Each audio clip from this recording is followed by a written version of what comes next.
Denizler aştım geliyorum, İster eylem benimle, yüzünü bir görsem yeter.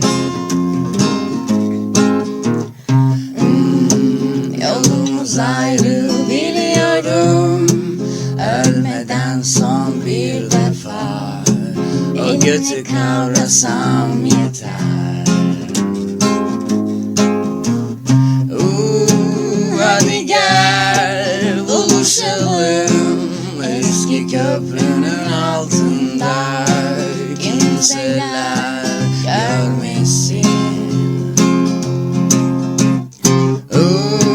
Mehtaba karşı uzanalım eski köprünün altında, kimseler bilmesin. Kimseler görmesin.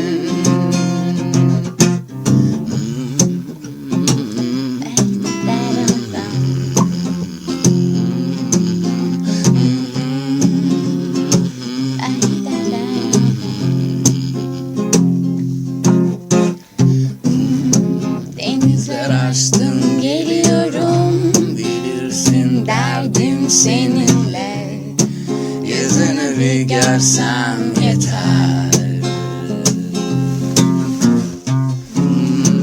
Yolumuz ayrı biliyorum, ölmeden son bir defa elini kavrasam yeter.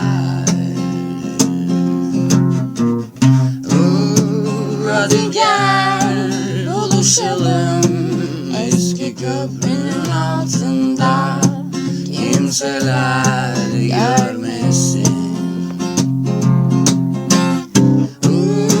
Mehtaba karşı uzanalım eski köprünün altında, kimseler bilmesin. Kimseler görmesin. Kimseler görmesin. Hoppa. Eğleniyor muyuz arkadaşlar? Yok. Eğleniyor muyuz arkadaşlar?